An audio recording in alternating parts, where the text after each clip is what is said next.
அரபிக்கடல் வற்றினாலும் தேவன் அன்பு கடல் வற்றாதம்மா.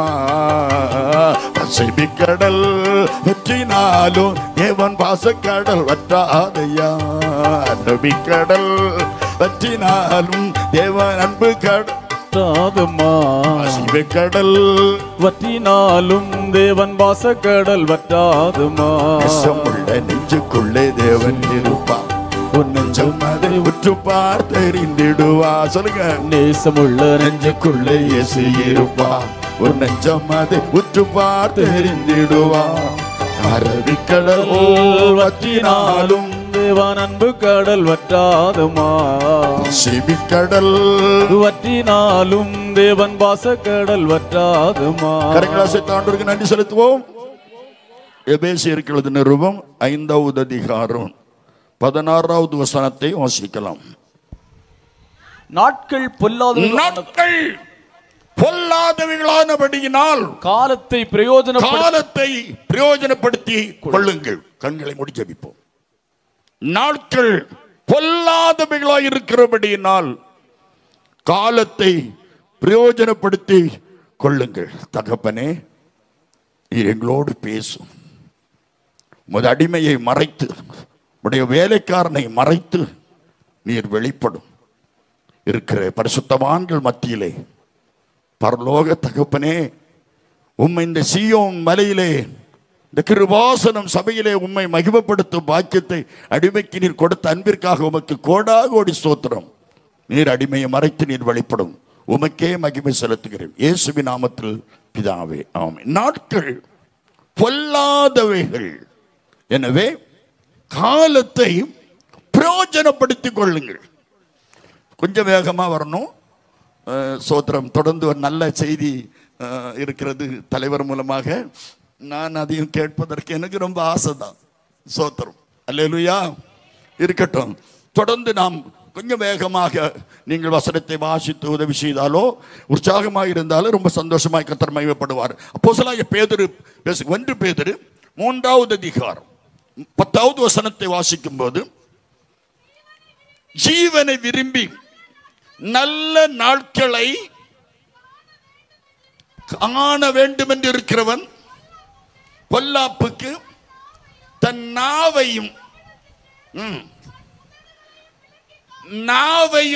உதடுகளையும் ஒருத்தி காத்து கொண்டாலே பொல்லாதவர்களுக்கு தப்பி விடலாம். கரங்களை தட்டி கர்த்தரை ஸ்தோத்திரம் பண்ணுவோமா. 1 பேதுரு 3வது அதிகாரம் 11வது வசனம். பொல்லாப்பை விட்டு நீங்கி நன்மை செய்து சமாதானத்தை தேடி அதை பின்தொடர கடவர்கள். அல்லேலூயா. பொல்லாப்பை விட்டு நல்லது செய். 1 பேதுரு 3வது அதிகாரம் 9வது வசனத்தை வாசித்து பாருங்கள். தீமைக்கு தீமையும் உதாசனத்தையும் சரி கட்டாதபடி அதற்கு பதிலாக நீங்கள் ஆசீர்வாதத்தை சுதந்திரித்துக் கொள்வதற்கு அழைக்கப்பட்டவர்கள் என்று எண்ணி மற்றவர்களை ஆசீர்வதியுங்கள். தீமைக்கு தீமை செய்யக்கூடாது, பொறாமைக்கு பொறாமை செய்யக்கூடாது, வஞ்சனை இருக்கக்கூடாது, சூனியம் இருக்கக்கூடாது, பொறாமை எரிச்சல் ஒன்றும் இருக்கவே கூடாது. தீமை செய்தவர்களுக்கு நன்மை செய்யுங்கள், கர்த்தர் உங்களை ஆசீர்வதிப்பார். அல்லேலூயா. நல்லா சொல்லுங்க. அல்லேலூயா. அல்லேலூயா. இங்கு வேதத்தில் தீவிரம் காட்டின அநேகம் பேர் உண்டு. தீவிரமாய் பொல்லாதவைகளை களைந்து போட தீவிரம் கட்டின அநேக பேர் இந்த வேத புஸ்தகத்தில் உண்டு. ஒரு சிலரை உங்கள் முன்னால் நான் வைக்க விரும்புகிறேன். தொடர்ந்து நாம் வாசிக்கும்படியாக ஒரு வசனத்தை வாசிக்கலாம். 1 சாமுவேல் புஸ்தகம் 25வது அதிகாரம் 17வது வசனத்தை வாசிக்கலாம். 1 சாமுவேல் 25வது அதிகாரம் 17வது வசனம். இப்போதும் நீர் செய்ய வேண்டியதை கவனித்து பாரும். நம்முடைய எஜமான் மேலும் அவருடைய வீட்டார் யாவர் மேலும் நிச்சயமாய் ஒரு பொல்லாப்பு வருகிறதா இருக்கிறது என்று அபிகாயிலுடைய அல்லது நாபாலுடைய வேலைக்காரன் சொன்னான். நம்முடைய எஜமானுடைய வீட்டை குறித்து ஒரு பொல்லாப்பு வரப்போகிறது. இன்ட்ரோடக்ஷன்ல சொல்லியாச்சு. பொல்லாப்பு தான் டேஞ்சர்னு எழுதி போட்டிருக்கு. தம்பி, இந்த டிரான்ஸ்பார்மரை நீ தொட்டால் டேஞ்சர். அது இங்கிலீஷ்காரனுக்கு. தமிழ்காரனுக்கு அபாயம், மலையாளத்தானுக்கு ஆபத்து, இந்த மூன்றும் தெரியாதவனுக்கு மண்டை ஓடும் 2 முட்டலும்பும். நீ தொடக்கூடாதுன்னா தொடக்கூடாது, பேசக்கூடாதுன்னா பேசக்கூடாது, பறிக்க கூடாதுன்னா பறிக்க கூடாது, புசிக்க கூடாதுன்னா புசிக்க கூடாது. ஒரு அல்லல சொல்லுங்க. திருப்பி அதுக்கு ஒரு கொஸ்டினும் அதுக்கு ஒரு ஆன்சரும் பண்ண வேண்டிய அவசியமே கிடையாது. தொடாது என்ன தொடாத, ஆண்டவர் சொன்னார் தொடாத தொடாத, பேசாத பேசாத. பொல்லாப்புக்கு உன் நாவையும் உன் உதட்டையும் காத்துக்கிடணும். பொல்லாப்பே வராது தெரியுமா? வேதம் சொல்லுது நம்ம எஜமானுக்கு ஒரு பொல்லாப்பு வருது, நாபால் குடும்பத்துக்கு ஒரு பொல்லாப்பு வருகிறது. 1 சாமுவேல் 25:2 வாசித்து பாருங்கள். மாகோனிலே ஒரு மனுஷன் இருந்தான், நல்ல மனுஷன். தொழில்துறை கர்மேலில் இருந்தது. அந்த மனுஷன் மகா பாரி குடித்தனமா இருந்தான். அவன் ரொம்ப வசதி உள்ளவனா இருந்தான். அவனுக்கு 3000 ஆடும். அது கணக்கு கிடையாது. நிறைய ஆடு இருக்கு, மாடு இருக்கு, கோழி இருக்கு, எல்லாம் இருக்கு, நிறைய இருக்கு, நிறைய பேருக்கு நிறைய இருக்கு இருக்கிறது. 1000 வெள்ளாடும் இருந்தது. அவன் அப்பொழுது கர்மேலில் தன் ஆடுகளை மயிர்கத்தரிக்க சென்று கொண்டிருந்த போது அந்த மனுஷனுக்கு நாபால் என்றும், அந்த மனுஷனுக்கு நல்ல பெயர், ஒரு நாபால், நல்ல பெயர். எல்லாம் ரொம்ப வேத புஸ்தகத்திலே ஆண்டவர் எவ்வளவு ஆசீர்வாதமாய் கொடுத்திருக்கிறார். நாபால் என்பது புத்தி இல்லாதவன். இன்னொரு பேர் துராகிருதன், இன்னொரு பக்கம் சொன்னா அறிவில்லாதவன். நாபால் அவனுக்கு ஒரு மனைவி கிடைச்சது. இது யாரால் வந்ததோ தெரியாது இந்த காரியம். அவள் மனைவி அபிகாயில், பெயர் நல்ல பெயர் அபிகாயில். அபிகாயில் என்றால் மகிழ்ச்சிக்குரியவள் என்று அர்த்தம். பொம்பளை சிரிச்சாலே போதும், ஜாலி முடிஞ்சு. சிலவ சிரிச்சே கொன்னுருவா, சிலவ சிரிச்சே காரியத்தை சக்சஸ் பண்ணிடுவா தெரியுமா? ஒரு அல்ல சொல்லுங்க, நான் உங்களை சொல்லல, பெண்களை சொன்னேன். நாபால் புத்தி இல்லாதவன். சம்பந்தமாக்கும் போது கவனிச்சு பேசணும், கவனிச்சு பார்க்கணும். பணத்துக்கு ஆசைப்பட்டு பெண் எடுக்காதே, பணத்துக்கு சொத்துக்கு ஆசைப்பட்டு ஆடி காருக்கு ஆசைப்பட்டு பெண்ணு கொடுக்காதே. புத்தி இல்லாதவனுக்கு சந்தோஷமான ஒரு பெண்ணு கிடைக்குது, கொடுத்து வச்சிருக்கணும் தெரியுமா? சிலவனுக்கு சில பெண்கள் சில சில சில சில மனைவிமார் ஆண்டவர் கொடுத்திருக்காரு தெரியுமா? எவ்வளவு சந்தோஷப்படணும். சிலது என்ன பாடுபடுது தெரியுமா? எனக்கு ஒரு மனைவி, எனக்கு ஒரு நல்ல பெண்ணை கட்டி கொடுத்தார்கள். அஷ்டமத்த சனிதலிலே ஆண் குழந்தை வந்து பிறந்தால் நட்டையிடம் சுட்டுடுவான், ஆடு விட்டு பறிச்சிடுவான். அஷ்டமத்தில் சனி 7.5 நாட்டான், தலையை சொத்தான் 38 கண்டம். யோசியத்தை எவன் பார்த்தாலும் பெண்ணு கொடுக்க மாட்டான். பெண்ணை நேரடியாக பார்க்க கூடாத காலம். பெண்ணை பார்த்தால் அவனுக்கு கல்யாணம் இல்லை. பெண்ணை பார்த்து நான் கெட்டுவேன் என்று சொன்னால் கல்யாணமே நடக்காது 2025 வரை. அந்த டைம்லயே டைப்பிஸ்டா வேலை பார்த்த ஒரு பொண்ணு, அது ஒரு டைப்பா இருக்கும், கட்டி கொடுத்துட்டாங்க. நான் குடிகாரன், கோமாளி. திட்டக்குறள போலீஸ் ஆபரகம், சதரால் போலீஸ் முத்தையாவும் தான் என்ன அரெஸ்ட் பண்ணாங்க. அப்படிப்பட்ட ஒரு குடிகாரன், சாரைய வடிகாரன், அடிகாரன், தடிகாரன், ரவுடி. எங்க அப்பா என்ன எரும மாடும்பார். நல்ல பேரு, பேருக்கேத்த குணம் எனக்கு இருந்தது. நல்ல ஒரு மனைவி ஆண்டவர் எனக்கு தந்தார் பாருங்க. கர்த்தருக்கு சோதரம். இந்த 40 வருஷம் சேர்ந்து ஊழியம் செய்யும் பாக்கியத்தை கர்த்தர் எனக்கு தந்தார்.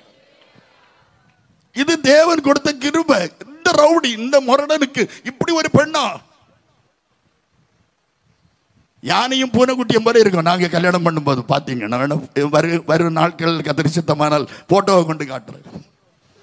இந்த யானைக்கு இந்த பூனையா என்று நினைத்தார்கள், சொன்னார்கள், பரியாசம் பண்ணினார்கள். எப்படியோ கிடைச்சுன்னு வைங்களாம். நல்லது, கர்த்தர் கிருபையினால் எங்களை 2 பேரையும் சேர்ந்து 40 வருஷமா சேர்ந்து ஊழியம் செய்யும் பாக்கியத்தை கர்த்தர் எங்களுக்கு தந்திருக்கிறார். நாபால் ஆடுகளை மயிர்கத்தரிக்க போயிருக்கும் போது தாவீதுடைய ஆட்களும் அங்கு போயிருக்கிறார்கள். அந்த சம்பாத்தியம் இதுதான். கம்பளி ஆடு வளர்க்கும் போது பணம் சம்பாதிக்கிற நேரம், மயிர் கத்தரிக்கிற நேரம், அது ஒரு பருவம். எப்போதும் வெட்ட மாட்டார்கள். போயிருக்கிறார்கள். தாவீது 10 வாலிபர்களை கூப்பிட்டான். தம்பிங்க வாங்க, வாலிபர்கள் ரொம்ப முக்கியம். நம்ம சபையில நம்ம தலைவர் வந்த பிறகு வாலிபர்களுக்குள்ள ஒரு எழுப்புதல் வந்திருக்கிறது, வாலிபர்களுக்குள்ள ஒரு உந்துதல் வந்திருக்கிறது. நிறைய செத்து போன வாலிபர்கள் உயிரோடு வந்திருக்கிறார்கள், உயிர்ப்பிக்கப்பட்டிருக்கிறார்கள். ஆவியில உயிர்ப்பிக்க கை தட்ட மன இல்லையே பார் ஒருத்திக்கு. Praise the Lord. ஒரு அல்லல சொல்லுங்க. சத்தம் அங்க கேட்கல, பின்னால கேட்கவே இல்லை. ஒரு அல்லல சொல்லுங்க. நான் சோதனை எல்லாம் எனக்கு ஒன்றும் சொல்லவும் முடியாத சூழ்நிலைகள் இருக்கட்டும். நான் எல்லாம் அல்லேலியா பார்ட்டி அல்ல, வேற பார்ட்டியாக்கும். அல்லேலியா சத்தமா சொல்லுங்க.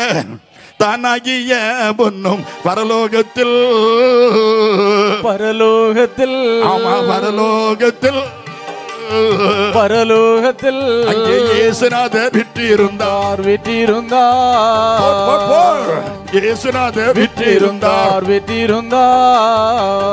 வானவதூதர்கள் வாழ்த்துகள் பாடிட வாழ்த்துகள் பாடிட சேராபீன்களும் துதித்து பாடிட சேராபீன்களும் துதித்து பாடிட தானா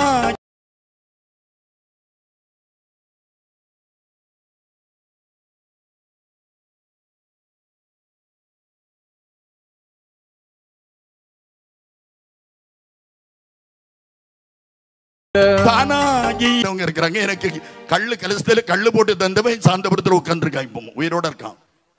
அதுல ஒரு சாட்சி பாருங்க. அப்படிப்பட்ட ஒரு மனுஷனை தேவன் அனக்க பிள்ளையாய் கற்ற மாற்றினான். 10 வாலிபர்களை கூப்பிட்டான் தாவீது. நான் போய் அங்க யாரெல்லாம் அங்க பிசினஸ் பண்றாங்க, யாரெல்லாம் மயிர் கத்திருக்கிறாங்கன்னு கேட்டதுக்கு நாபால் ஒருத்தர் இருக்கான்.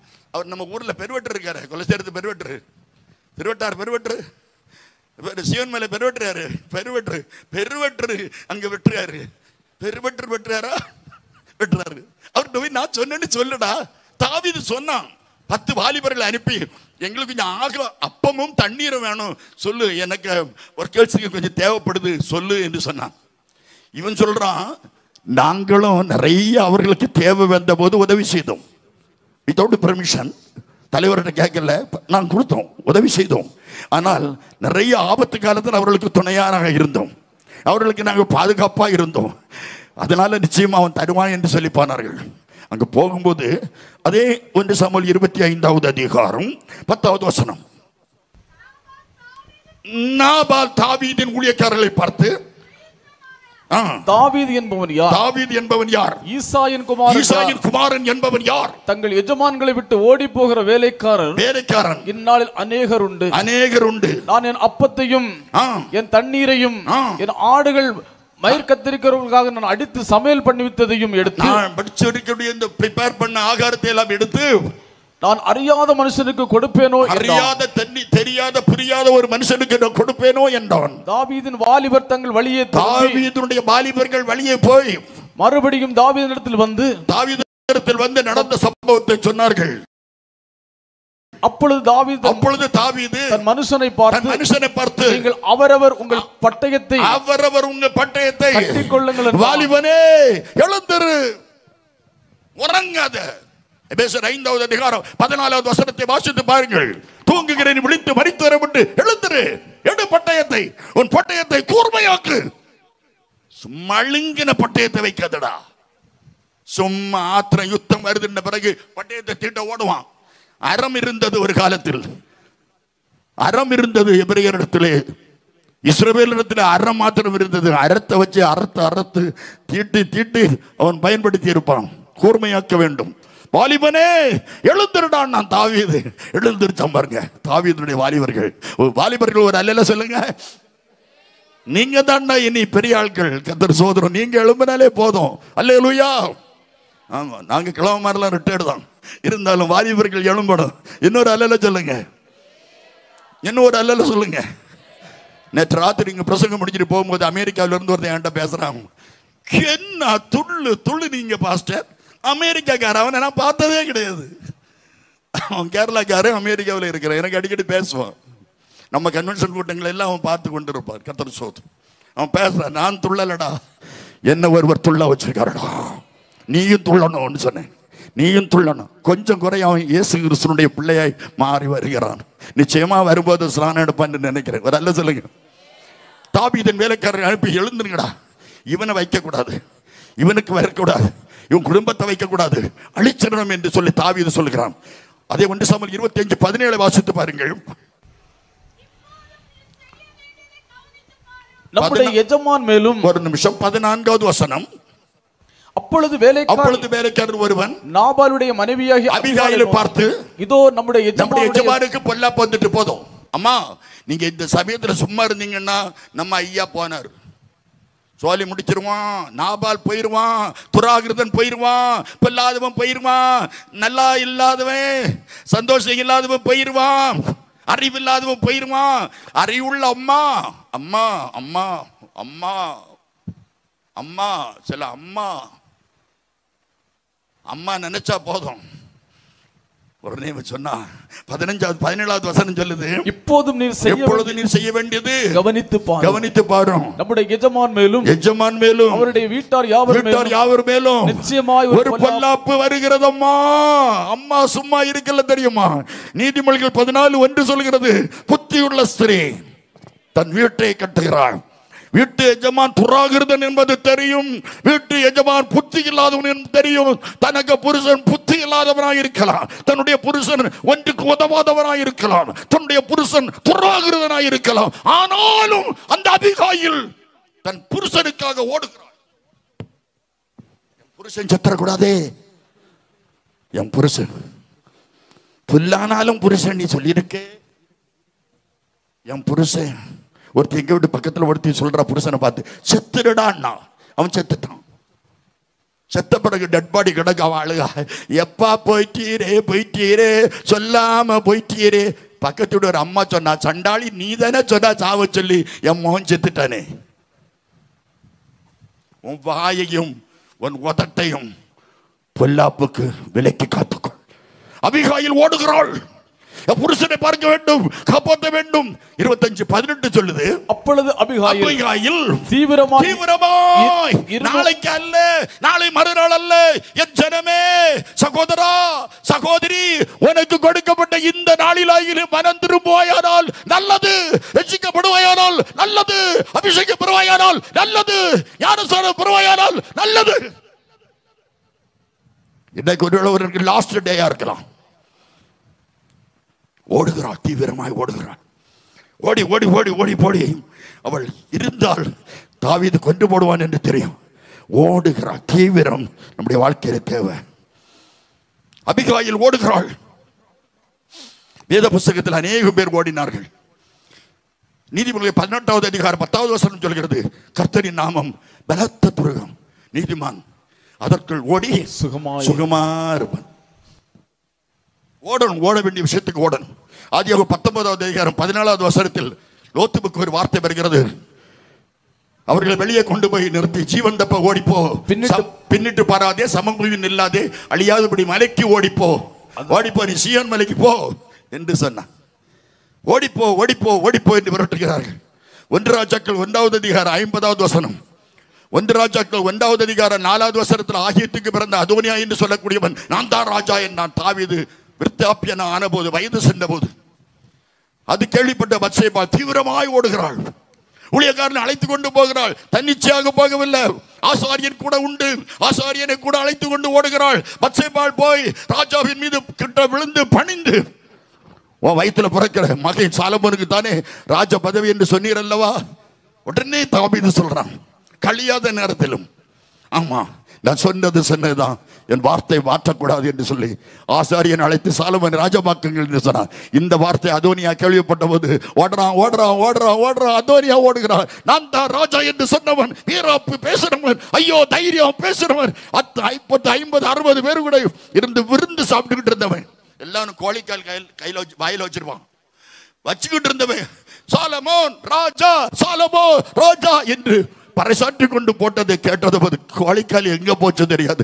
உயிர் பிழைச்சா போதும்னு ஓடிட்டான்.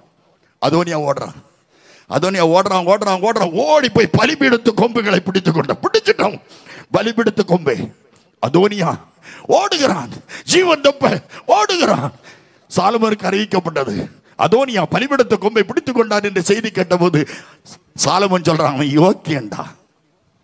ஓடுன்னு சொன்னது கீழ்ப்படிந்தவன் யோக்கியன், ரட்சிக்கப்பட்டவன் யோக்கியன், அபிஷேகம் பெற்று காத்திருந்த அபிஷேகம் பெற்றவன் யோக்கியன், ஞானஸ்நானம் பெற்று உடனே தேவனுக்கு ஒப்பு கொடுத்தவன் யோக்கியன்.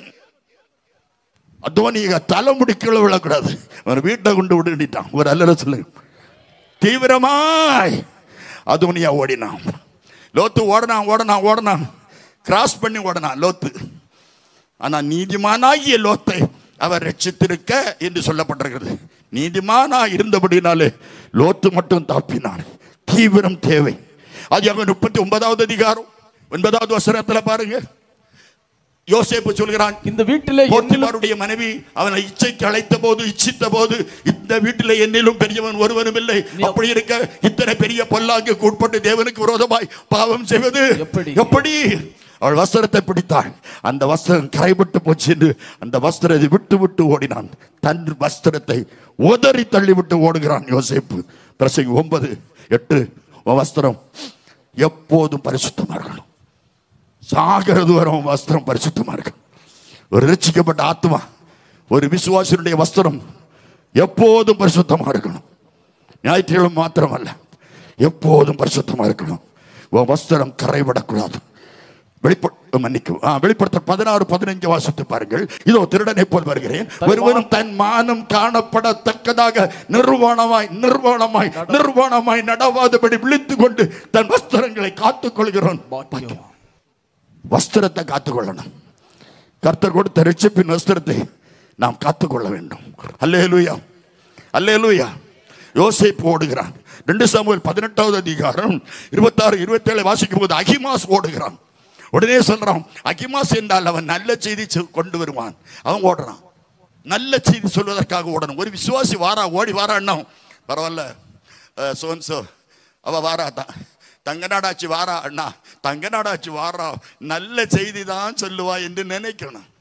தங்க நாடாச்சு வாரா, சுவாலி முடிக்காம போக மாட்டான்னு சொல்லக்கூடாது.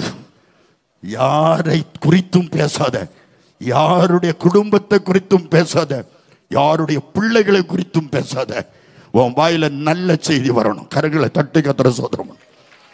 தீவிரமாய் நல்ல செய்திக்காக அகிமாஸ் ஓடுகிறான் என்று வேதம் சொல்கிறது. பவுல் ஓடுகிறான். 2 தீமோத்தேயு 4வது அதிகாரம் 7-8 வாசித்து பாருங்கள். பவுல் ஓடுகிறான்.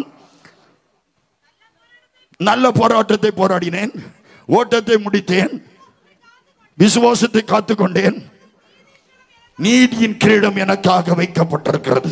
அல்லேலூயா. நீதியின் கிரீடம் நமக்கு வைக்கப்பட்டிருக்கிறது. நம்ம அதான் ஓடுறோம் பாருங்க. இந்த வயசுல ஒரு ஆளையாண்ட சொன்னார், கர்த்தருக்கு ஸ்தோத்திரம், கர்த்தருக்கு ஸ்தோத்திரம், கொஞ்சம் ரெஸ்ட் எடுக்க கூடாதா? ஸ்தோத்திரம். ஆமா, ரெஸ்ட் இன் பீஸ். மேலதான் ரெஸ்ட். ஒரு அல்ல சொல்லுங்க.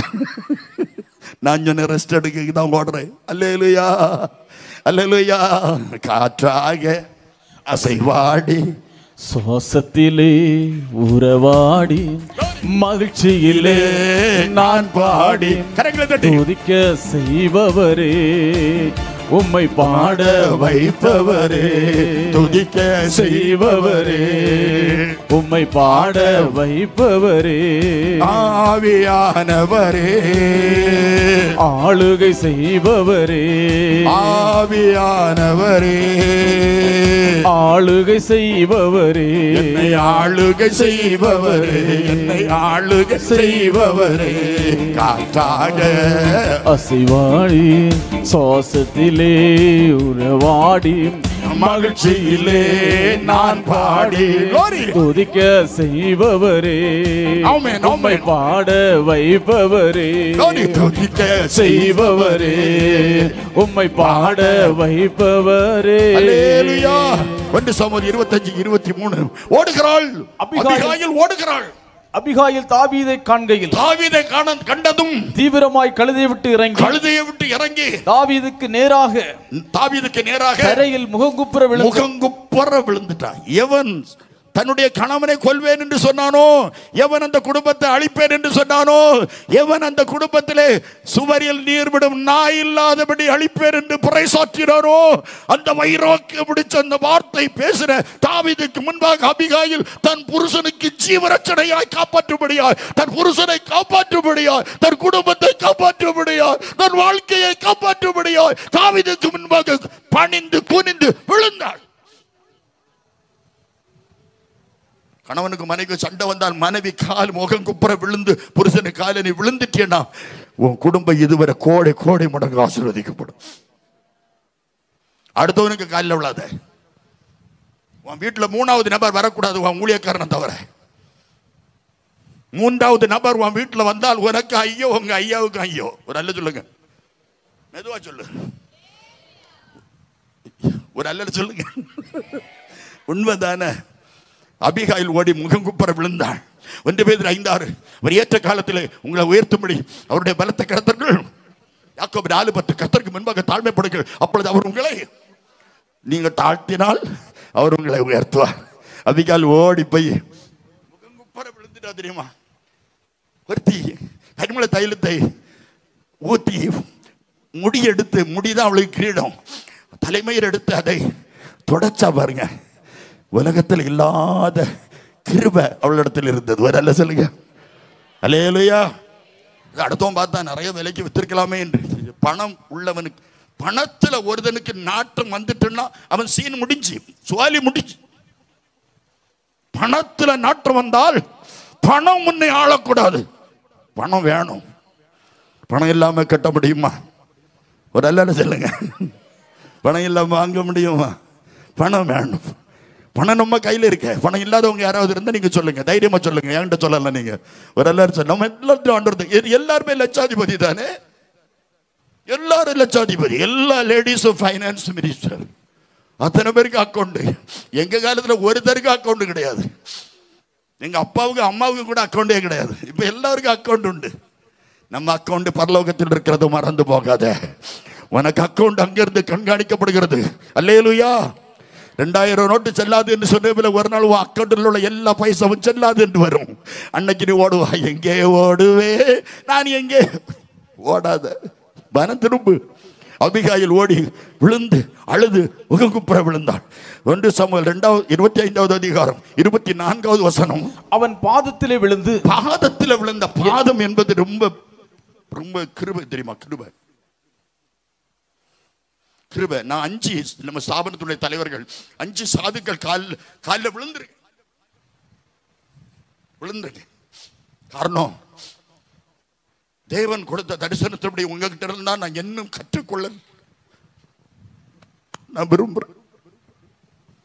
எனக்கு ஒண்ணும் தெரியாது. நான் சீரோ, ஒன்னும் தெரியாத குப்பனோ.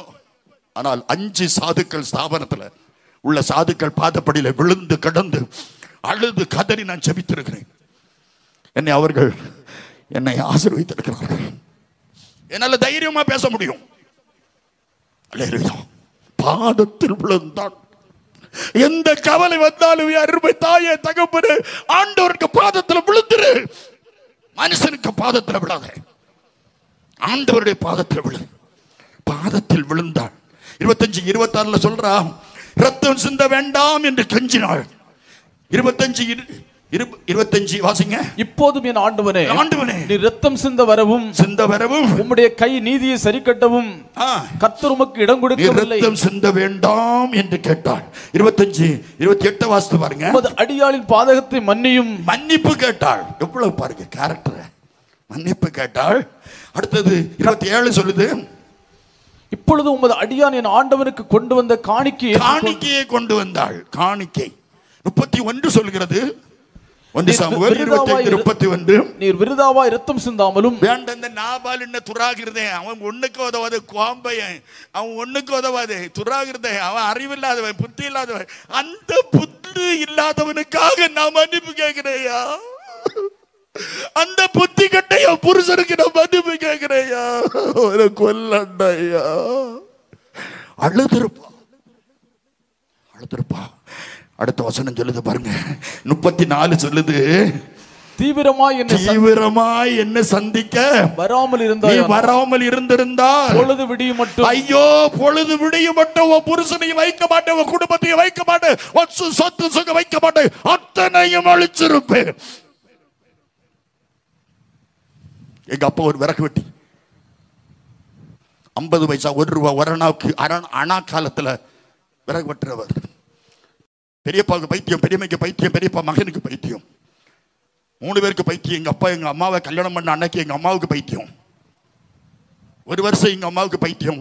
கை விலங்கு கால் விலங்கு போட்டிருந்தார்கள். 4 பேர் ஒரு வீட்டுக்குள்ள விலங்கு போடப்பட்டிருந்தது. காரணம், எங்க அப்பாவுக்கு ஒரு சாபம் இருந்தது. 7 தலைமுறைக்கு உன் குடும்பத்துல பைத்தியம் தீராது என்று. எத்தனை தலைமுறை? 7 தலைமுறைக்கு பைத்தியம் தீராது. எங்க அப்பாவுக்கு தலைமுறை 6 தலைமுறை. ஏன் தலைமுறை 7வது தலைமுறை. நான் ரட்சிக்கப்பட்டேன் 7வது தலைமுறையில். இதுவரும் இந்த 40 வருஷமும் யாருக்கும் பைத்தியம் இல்லை. 6 தலைமுறையோட பைத்தியத்தை மாற்றிட்டார் ஆண்டவர். கலாத்தியர் 3:13, மரத்திலே தூக்கப்பட்ட எவனும் சபிக்கப்பட்டவன் என்று எழுதியிருக்கிறபடி கிறிஸ்து நமக்காக சாபமாகி எனக்காக மணிக்காக சாபமாகி நியாயப்பிரமாணத்தை சாபத்திலிருந்து என்னை மீட்டுக் கொண்டார். கரங்களை தட்டி காற்றாக அசைவாடி சோசத்திலே உறவாடி மகிழ்ச்சியிலே நான் பாடி துதிக்க செய்பவரே. அழுதாங்க, கதறி இருப்பாங்க, கண்ணீர் அடிச்சிருப்பாங்க. பைத்தியம் ஒரு வருஷத்துல பைத்தியம் இருந்தோன்னு நான் பிறந்திருக்கேன். பைத்தியக்காரிக்கு பிள்ளை பிறந்திருக்குன்னு பல ஊர்ல உள்ளவங்க வந்து பார்ப்பாங்களா என்ன பார்த்தே என் மூக்கு சப்பி போச்சு. காரணம் எல்லா பேரும் என்ன பைத்தியக்காரிக்கு பிறந்ததுனால முத்தி இருக்காங்க. முத்தியே என் மூக்கு, எங்க அம்மாட்ட கேட்டேன், ஆமா எனக்கு மூக்கு சப்பி இருக்குன்னு. ஒன்ன முத்தியே சப்ப வச்சுட்டு சில ஆட்கள். இருக்கட்டும், எப்படியோ நான் பிறந்தேன். உடனே எனக்கு 38 கண்டம் என்று எழுதி விட்டார்கள். எங்க அப்பா சுந்தரமூர்த்தி காணிக்காரன் திருவட்டாரில் இருந்தான். அவன்கிட்ட போய் என்ட்ரன்ஸ் அவனுக்கு சோதரம், அவனுக்கு அவனுடைய கரஸ்பாண்டன்ஸ் கோர்ஸில் இல்லை, டே காலேஜில் எனக்கு மந்திரவாதம் படிச்சு கொடுத்தான். ஒரு அல்ல சொல்லுங்க, சோதரம் 19 வருஷம் மந்திரவாதம் படிச்சேன். வருவான் எங்க வீட்டிலே தங்கி சொல்லி அநேக பேர் இருந்தார்கள். மந்திரவாதம் படிச்சு கொடுத்தான். எங்க அப்பா ஒரு மந்திரவாதி, என் பெரியப்பா சித்தப்பா எல்லாரும் மந்திரவாதி. எங்க அப்பா எங்க தாத்தா இப்படி பல தலைமுறைக்கு எல்லாம் பூசாரி குடும்பம், சாமியாடக்கூடிய குடும்பம், ஆடு கோழி பலி செலுத்தக்கூடிய குடும்பம், எல்லாரும் மந்திரவாதி, எல்லாரும் பூசாரி. சின்ன பிள்ளையிலே அப்படி வளர்க்க ஆரம்பித்தார்கள். 6 பிள்ளையை பற்றி எங்க அப்பா அம்மாவுக்கு அரைவயர் கஞ்சி கொடுக்க வழி இல்லை. எங்களை படிக்க வச்சார், விறகு வெட்டி படித்தோம். கஷ்டம்தான், ட்ரெஸ் கிடையாது, ரொம்ப கஷ்டம். கஞ்சி கிடையாது, கஷ்டம்தான். எல்லாம் வந்துகிட்டே இருக்கும். வளர்ந்து என் தங்கச்சி அடுத்தவளுக்கு கல்யாணம். 13 நாளைக்கு மேலே பைத்தியம். எப்படியோ அழுதார்கள். பல இடங்களுக்கு கொண்டு போனோம். கல்யாணத்துக்கு 3 நாளைக்கு முன்னால் என் தங்கச்சி சுகாயிட்டு எப்படியோ போச்சு. எனக்கு ஒரு பெண்ணு பார்க்க ஆரம்பித்தாங்க. ஊரெல்லாம் பெண்ணு பார்த்து கடைசியில் ஒரு டைப்பான பொண்ணு கிடச்சி. சோத்திரம் எப்படியாவது. எங்கள் மாமியார் ஒரு நல்ல மாமியார், அவங்க இப்போ இல்லை, நல்ல மாமியார். நான் அம்மானி தான் கூப்பிடுவேன். கல்யாணத்து அன்னைக்கும் அம்மா தான் கூப்பிட்டேன். அவங்க இறந்த அன்னைக்கும் அம்மா போயிட்டீங்களா அம்மானி தான் சொன்னேன். மாமியார் அம்மானி கூப்பிட்ட மருமகனா. அந்த அம்மா எவனுக்கு கட்டி கொடுக்க மாட்டேன், இந்த இஎஸ் மணிக்கு தான் என் மகளை கொடுப்பேன். என் மருமகன் மண்ணு சுமந்தாவது என் பிள்ளைய காத்து நடத்துவார் என்ற நம்பிக்கை எனக்கு இருக்குன்னாங்க. என்னையா அப்ப என்ன மண்ணு சுமக்க வைக்கல, இந்த வேதத்தை சுமக்க வைத்தார். வேதத்தை சுமந்து என் மனைவியை காப்பாற்ற கர்த்தர் எனக்கு உதவி செய்தார். நம்ம நல்ல ஒரு தீர்க்க தரிசனம் உள்ளவங்க பாருங்க. அவங்க நாங்கள் வாழ்ந்திருக்கும் காலத்தில் கண்டு சந்தோஷப்பட்டார்கள். மரண தருவாயில் என் கையை பிடிச்ச அவங்க தலையில வச்சு ஜெபிக்க சொன்னார்கள். எங்க அப்பா மரண தருவாயில் என் கையை பிடிச்சு அவருக்கு தலையில வச்சு என்னை ஜெபிக்க சொன்னார். ஒன்றுக்கு உதவாத நான் கல்யாணம் பண்ணினேன். முதல் வருஷத்துல முதல் பிள்ளை செத்துட்டு, மூத்த பிள்ளை செத்தால் அந்த குடும்ப நாசம். எங்க குடும்பத்தில் நினைப்பாரு, இந்த பிள்ளை அடக்கம் பண்ணணும். யார் நான் செய்த பாவம், நான் செய்த அநியாயம், நான் செய்த மந்திரவாதம், நான் செய்த அநியாய அக்கிரமம் எல்லாம் என் தலையில வந்தது. அத்தனை பாவம் என் பிள்ளைய கொண்டது. மூத்த பிள்ளை செத்து, 3வது வருஷத்துல 2வது பிள்ளை செத்து, 4வது வருஷத்துல 3வது பிள்ளை செத்து, 5வது வருஷத்துல 4வது பிள்ளை செத்து, 5வது குழந்தை நிறமாத கர்ப்பிணியா இருந்த போது வாங்கி மிதிச்சுட்டேன் மனைவிய. செத்தேனி விழுந்தா 22 அடி தூரத்துல செத்துட்டானி போட்டு ஓடிட்டேன். 3 நாளைக்கு பிறகு நான் உயிரோட இருப்பதை கேள்விப்பட்டேன். 5 பிள்ளை செத்துட்டு நானே அடக்கப்பட்டேன். நானே குழி தோண்டி நான் செய்த பாவம். 5 பிள்ளைகளை நான் அடக்கப்பட்டேன். 1984 2வது தங்கச்சி கல்யாணம். தம்பி மாதிரி படிச்சுக்கிட்டு இருக்கான். வாழைக்காய் தின்னு படிச்சான். வாழைக்காய், பச்சை வாழைக்காயும் பனங்கிழங்கும் சோதர பனங்காயும் தின்னு என் தம்பி மாதிரி படிச்சான். கொலை சம்பந்தம், மண்ணு சம்பந்தம், ஒரே சம்பந்தம் படிக்க ஆரம்பிச்சோம். தம்பி மாதிரி படிக்க வச்சேன். நான் தான் மூத்தவன். பெரியம்மா எல்லாம் எங்களை திட்டுனாங்க, கஷ்டப்பட்டாங்க. கஞ்சிக்கு வழியில்லாத நேரத்தில் எங்களை அலட்சியப்படுத்துனாங்க. பயப்படவே இல்லை. எங்க அப்பா சொன்னார், மக்களை அடுத்த வீட்டில் போய் கையேந்தி நிற்கவே கூடாது.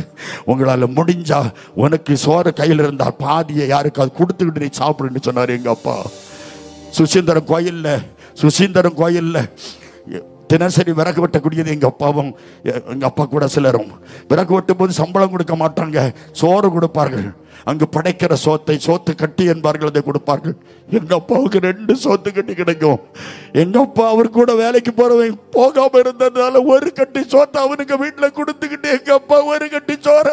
இந்த 5 பிள்ளைகள் அப்போது இருந்தது. தங்கச்சி கடைசி உள்ளவா இல்ல. 5 பிள்ளைகளும் வாயை திறந்துகிட்டு அப்பா கொண்டு வருவார் என்று 7 மணிக்கு காத்திருந்த போது எங்க அப்பா ஒரு கட்டி சோத்தை கொண்டு வந்து எங்க அப்பா பிச்சு எங்களுக்கு தருவார். ஒரு வாங்கிட்டு வரக்கூடிய அரிசி சோறு பொங்கி 11 மணிக்கு என் தம்பி தங்கச்சிக்கெல்லாம் வாயில உருட்டி போட்டு தண்ணியை ஊத்தணும். பிள்ளைகள் வளர்ந்தார்கள், கஷ்டப்பட்டு படிச்சார்கள். அடுப்பு வெளிச்சத்தில் வச்சு படித்தோம். ஒரு மண்ணெண்ணெய் விளக்கு, அதை சுற்றி 2-3 இருந்து படித்தோம். படிச்சு பிள்ளைகளை எல்லாம் படித்து வச்சாரு. கல்யாணத்தை ஏற்படுத்தினாரு. பிள்ளைகளெல்லாம் 5 பிள்ளை செத்து 2வது தங்கச்சி கல்யாணம். நான் சபரிமலை குருசாமி, சபரிமலைக்கு பல தடவை மாலை போட்டிருக்கேன். அப்போது 1984 மார்ச் மாதம் 24ஆம் தேதி சபரிமலைக்கு மாலை போட்டிருந்தேன். தங்கச்சி கல்யாணம். 2வது தங்கச்சி மனைவி 6வது குழந்தை கற்பனையா இருக்கா. எப்படியா தங்கச்சி கல்யாணம் நடக்கணும், 6வது பிள்ளை கிடைக்கணும் என்று நான் மாலை போட்டிருக்கேன். கல்யாணம் முடிந்தது. 13வது நாள் விருந்துக்கு அழைச்சிட்டு வந்தேன். தங்கச்சியும் தங்கச்சி புருஷனுடைய விருந்துக்கு வந்தார்கள். நான் சபரிமலைக்கு போறேன். 3வது நாள் திரும்பி வரேன். ரயில்வே ஸ்டேஷன்ல ஒருத்தன் வந்து சொல்றான், மணி உன் தங்கச்சிக்கு பைத்தியம்டான்னா. எந்த தங்கச்சிக்கு என்ன? இப்ப கல்யாணம் முடிஞ்ச தங்கச்சிக்கு. பந்தல் பிரிக்கல, வார்பருப்பு மூடல்ல, வாழை மரம் விட்டு தள்ளல்ல. என் தங்கச்சிக்கு எடுத்து வச்ச துணி அப்படியே இருந்தது. தங்கச்சி செத்துட்டா. என் தங்கச்சி பைத்தியம் பிடிச்சு ஆடுகிறாள். அழுதோம், கதறணும், கண்ணீர் வடிச்சோம். ஐயோ இப்படி செத்தவள போல கிடக்காளே என்று பார்த்தபோது பிசாசின் கொடுமையினால செய்வனால பின்னி சூரியத்தினால வேதனைப்பட்டு அழுது கதறி அவளால் ஒண்ணுமே செய்ய முடியாது. முகர்ச்சேற்று கிடந்தாள், செத்தவளை போல கிடந்தாள்.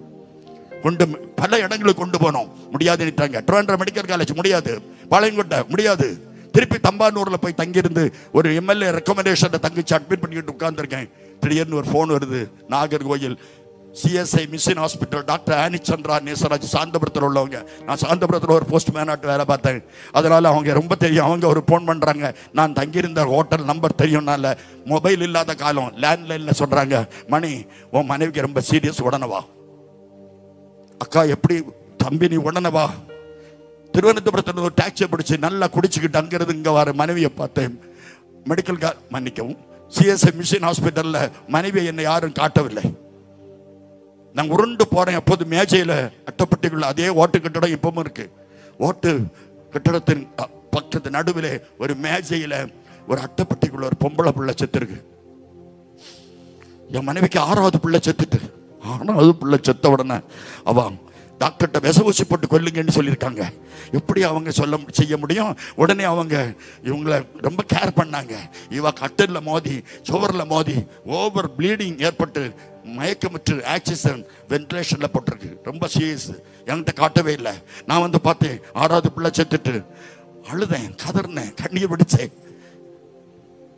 6வது பிள்ளைய மார்போடு அணைச்சு 5வது பிள்ளைக்கு கல்லறையில் வச்சு 6வது பிள்ளைய நான் அடக்கம் பண்ணேன். நானே குளிப்பாட்டி என் பிள்ளைய நானே குளிப்பாட்டி நானே துணியில சுத்தி, நான் செய்த பாவம், நான் செய்த அநியாயம் அத்தனையும் 6 பிள்ளைகள் உயிரை குடித்தது. 6வது பிள்ளைய அடக்கம் பண்ணி இன்னைக்கு தம்பி சொல்றான், அண்ணா சீக்கிரம் வாண்ணா. ஹாஸ்பிட்டல் இருந்து ஓடி வராங்க.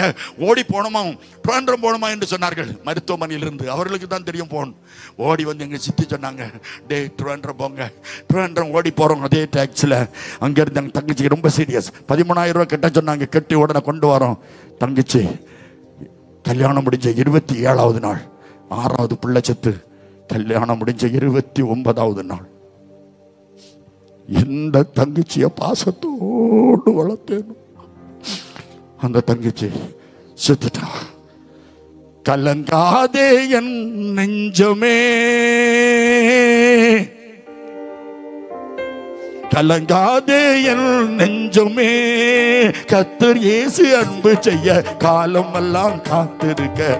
கலக்கம் ஏன் நெஞ்சமே, நெஞ்சமே கலக்கம் ஏன் நெஞ்சமே, கலங்காதே என் நெஞ்சமே. அழுதேன். கதர்னு கண்ணீர் அடிச்சேன். என் தங்கச்சி போயிட்டா, யாரும் பிள்ளை செத்துட்டு, என் தங்கச்சி போயிட்டா, யாரும் பிள்ளை செத்துட்டு அழுது கதறினேன். தங்கச்சி டெட் பாடியில் அடிச்சேன். நீர் செத்த 16 அடியந்தரம் முடிந்ததும் நான் அண்ணியும் கல்லறை பக்கத்தில் வந்துருவேன்னு சொன்னேன். அப்போது நான் ஊருக்கு தலைவராக இருக்கிறேன். எப்படியாவது நான் செத்தா என் தங்கச்சி கல்லறைக்கு அடுத்தாலும் நீங்கள் புதைக்கணும்னு சொல்லியிருக்கேன். தங்கச்சி அடக்கம் பண்ணாங்க. 16வது நாள் நானும் மனைவியும் சாகிறதுக்கு 18 ரூபா பாலிடால் விஷத்தை வாங்கி நானும் மனைவியும் கையில் அடிச்சு சத்தியம் பண்ணணும், சேர்ந்து தான் சாகணும் என்று சொல்லி 13வது நாள் திடீர்னு ஒரு சத்தம், மகனே அப்பா, மகனே அப்பா, ஒரு சத்தம் கேட்டது. மகனே நீ, நான் பாடி சுத்தம் போட்டேன். ராத்திரி 12:30 மணிக்கு எங்க அப்பா ஓடி வந்து சொன்னாரு, உன்னை பைத்தியமால பிடிச்சிருக்கு. இல்லப்பா நீங்க என்ன மகனேன்னு கூப்பிட்டீங்க? நோ, நான் கூப்பிடலடா. இல்லப்பா நீங்க கூப்பிட்டீங்கப்பா. இல்லப்பா அப்பா நீங்க கூப்பிட்டீங்கப்பா. இல்லடா, என்ன ஒரு கூப்பிட்டு இருக்காரு. மகனே, என்னுடைய மகன், உன்னை நான் சாவுக்கு ஒப்பு கொடுப்பதில்லை. அக்காலத்திலே மனுஷர்கள் சாவை தேடியும் அது அவர்களுக்கு வராது. நான் உன்னை சாவுக்கு ஒப்பு கொடுக்க மாட்டேன். நீ என்னுடைய மகன். உன்னை கொண்டு நான் செய்கிற காரியம் பெரியவைகளாக இருக்கும். நீ பட்டணத்திலும் ஆசீர்வதிக்கப்படுவாய், வெளியிலும் ஆசீர்வதிக்கப்படுவாய். சாந்தபுரத்திற்கு போ. அடுத்த நாள் காலையில சாந்தபுரத்துக்கு நானும் மனையும் போறோம். அம்மா தான் கதறினாங்க, அப்பா கதறினாங்க, என் தம்பி தங்கச்சி எல்லாம் கதறினாங்க, அண்ணா போகாதேன்னு. நான் அந்த வார்த்தையை கேட்டு நான் என் மனைவி உடுத்த துணியோட, என் மனைவி அழைச்சிட்டு, உடுத்த துணியோட என் மனைவி அழைச்சிட்டு ஒரு அம்மாவை ஜபிக்க வந்து கூப்பிட்டாங்க. தம்பி எங்கள் வீட்டில் வாங்க, உங்களுக்கு பிள்ளைலாம் செத்து போச்சு, தங்கி செத்து போனா வாங்க தம்பி. மணி 16 வருஷம் அங்கே போஸ்ட்மேன் இல்லையா. ஒரு அன்புள்ள சகோதரி மனோன்மணி அம்மா கூப்பிட்டாங்க. போங்க அக்காண்ணே. போயிட்டாங்க. சாயங்காலம் என் மனைவியை கூப்பிட்டாங்க. மனைவி சொன்னா போவோம், சும்மா தானே கூப்பிட்டாங்க. சும்மா போவோம்னா, சும்மா என் மனைவி சொல்லி சும்மா போவோன்னு சொல்லி போன இடத்துல தான் இந்த ரட்சிப்பை காண கர்த்தர் உதவி செய்தார். ஒரு பொம்பளை மனோன்மணி அக்கா கூப்பிட்டு போய் எங்களுக்காக ஜெபித்தார்கள், எங்களுக்காக அழுதினார்கள். 5 பொம்பளைகள்லாம் 5 பேர் அழுது ஜெபத்தில் எனக்கு உடந்த அசுத்தாவியால் 38 வருஷமாய் கும்பிட்ட தெய்வம், கொடுத்த தெய்வம், படைச்ச தெய்வம், ஆடின தெய்வம், எல்லா தெய்வங்களையும் என்னை விட்டு வெளியே போயிட்டு, உன்னத ஒளி வாசமாய் இருக்கிற எங்கள் பிதாவாகி ஆண்டவரே, உமது பரிசுத்த ஒளியின் முன்னால் எங்களால் இருக்க முடியவில்லையே. மூச்சேற்று விழுந்து எழுந்திருச்ச வீட்டுக்கு போறேன். சாந்தபுரத்தில் ஒரு வீடு வாடகை கிடைத்திருந்த அந்த வீட்டில் மேல் மாடியில் போய் நானும் என் மனைவியும் ஜெபிக்க ஆரம்பித்தோம். எங்களுக்கு இந்த 5 நாளும் சொல்லி கொடுத்தது அல்லேலூயா சோத்திரம் அப்படின்னாங்க. இந்த ஒன்றும் தான் தெரியும், பைபிள் கிடையாது, வசனம் தெரியாது, ஒன்றும் தெரியாது. அல்லேலூயா சோத்திரம். நான் அல்லேலூயா சோத்திரம். புருஷன் சொல்றதை நேரம் மாற்றி சொல்றத மனைவி அவ சோத்திரம் அல்லேலூயா சொன்னான். நான் அல்லேலூயா சோத்திரம், அவ சோத்திரம் அல்லேலூயா.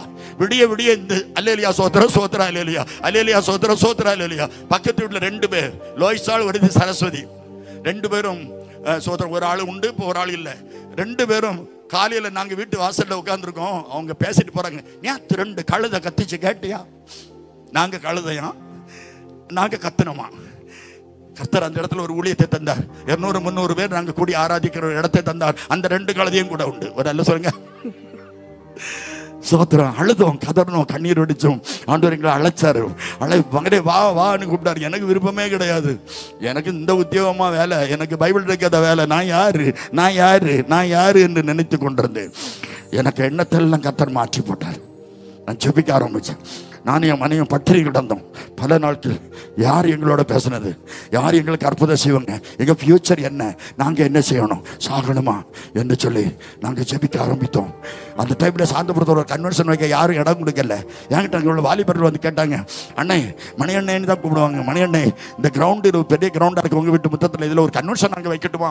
தைரியமாக வைங்க அண்ணே. அந்த பாஸ்டர் உங்கள் வீட்டில் தங்க வைக்குமா? எனக்கு பாஸ்டரே தெரியாது, எனக்கு தெரியாது. சோதரம் எனக்கு தெரியாது. நான் 7 வாசித்து கொண்டிருந்தவன் பல மாதங்கள். சுப்பிரமணியன் 7 வாசிப்பார். இப்ப ES பணி செய்து கொடுப்பார். ஒரு அல்ல சொல்லுங்க, சின்ன ஒரு மாற்றம் தான் வந்துருங்க.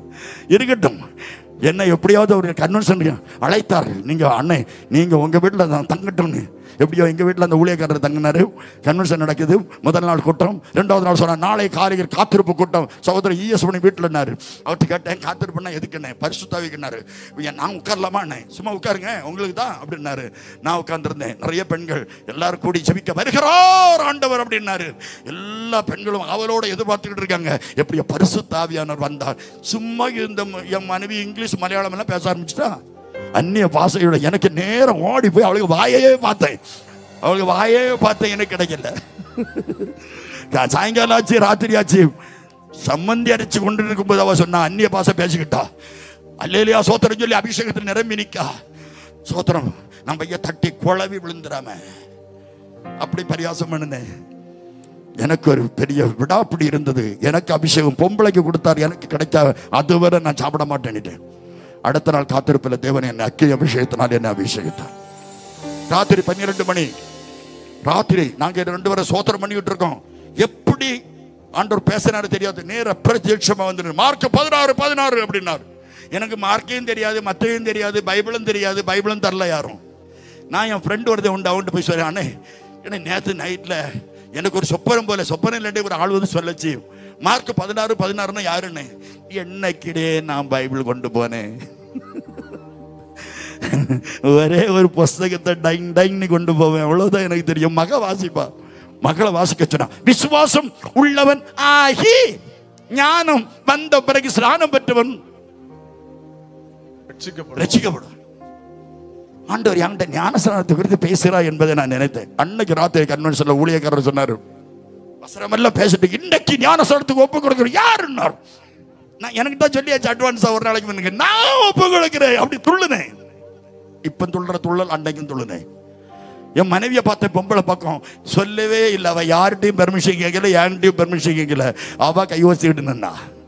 ஞானஸ்நானத்துக்கு அடுத்த நாள் 52 பேருக்கு ஞானஸ்நானம் கடியப்பட்ட காயல்ல பிதா குமார பரிசுத்தாவி நாமத்தில் மூலிகை ஸ்நானம் தந்தார்கள். அல்லேலூயா. ஞானஸ்நானம் ஞானஸ்நானம் நானே என் மனைவி ஞானஸ்நானம் பெற்ற உடனே கர்த்தர் எங்களை ஊழியத்துக்கு அழைத்தார். சோதரர் ஒன்றுமில்லாத யாரும் துணையில்லையே வாரும் என் இயேசுவே, செடியின்றி தள்ளாடும் கொடியினை போல என் வாழ்வு தள்ளாடுதே, தாங்கிட நீர் வாருமே. அழுதா. எல்லாரும் பரியாசம் பண்ணாங்க, எல்லாரும் எங்களை ஏளனமா பேசுறாங்க. நாங்க ஆண்டவருக்கு ஒப்பு கொடுத்தோம். ஞானஸ்நானம் மத்தேயு 28:19-20 தேவனுடைய கட்டளை. ஞானஸ்நானம் லூக்கா 7:29-30 தேவனுடைய ஆலோசனை. ஞானஸ்நானம் மறுஜன்ம முழுக்கு. ஞானஸ்நானம் ஆண்டவர் சொன்னார், நான் முழுக வேண்டிய ஒரு ஸ்நானம் உண்டு என்று சொன்னார். 1 பேதுரு 3:21 அதற்கு ஒப்படையான ஞானஸ்நானமானது மாம்ச அழுக்கை மாத்திரம் நீக்குதலாயிராமல் தேவனை பற்றும் நல் மனசாட்சியின் உடன்படிக்கை. தீத்து 3:5 மறுஜன்ம முழுக்கு. பிதா குமாரன் பரிசுத்தாவின் நாமத்தில் ஞானஸ்நானம் பெற்றுக்கொள்ள வேண்டும் என்று ஆண்டவரே சொல்லிட்டார். யோவான் ஸ்நானனிடத்தில் போய், அரளப்பா என்னப்பா எனக்கு ஸ்நானம் தாப்பான்னு கேட்டார். ஸ்நானம் அரளப்புறட்ட போய் அரளப்புறவருக்கு இல்லை நான் மாட்டேன், உண்மை சத்தியமா மாட்டேன்னு சொன்னா. இப்ப இடம் கொடு தீவிரமாய். நாட்கள் பொல்லாதவைகளானபடியினால் காலத்தை பிரயோஜனப்படுத்து, இது தேவ நீதி என்று சொன்னார். ஞானஸ்நானம் கட்டளை, ஞானஸ்நானம் தேவ ஆலோசனை, தேவ நீதி, மறுஜன்ம முழுக்கு, தேவனோடு பண்ணக்கூடிய உடன்படிக்கை ஞானஸ்நானம். இதை உணர்ந்த நான் ஞானஸ்நானத்துக்கு ஒப்பு கொடுத்த போது நாங்கள் மனைவியும் ஞானஸ்நானம் பெற்று சந்தோஷம் என் குடும்பத்தில் வர ஆரம்பித்தது. படிச்சு என் தம்பி மறுக்கெல்லாம் காலேஜில் வேலை கிடைக்குச்சு. ஒரு தம்பி விருதுநகர் செந்தில் குமாரநாடர் காலேஜ் பிரின்சிபால், ஒருத்தன் காமராஜ் பிஎட் காலேஜ் பிரின்சிபால், அவனுக்கு மனைவி சிவேந்தியாத்தன் காலேஜ் பிரின்சிபால். பிறகு விட்டிக்க மக்கள்லாம் பிஹெச்டி படிச்சுட்டாங்க. என்ன ஆண்டவர் பார்த்தாரு, இங்க இருக்காத நீ, இங்க இருக்கக்கூடியவங்க இல்லை, வாடான்னாரு. வந்தேன், பீத்த சட்டை, கிழிஞ்ச சட்டை, கிழிஞ்ச ஃபேண்டோட தெரிஞ்சனா போனார் ஆண்டவர். எங்க என்ன ஏர்போர்ட்டுக்கு போனாரு.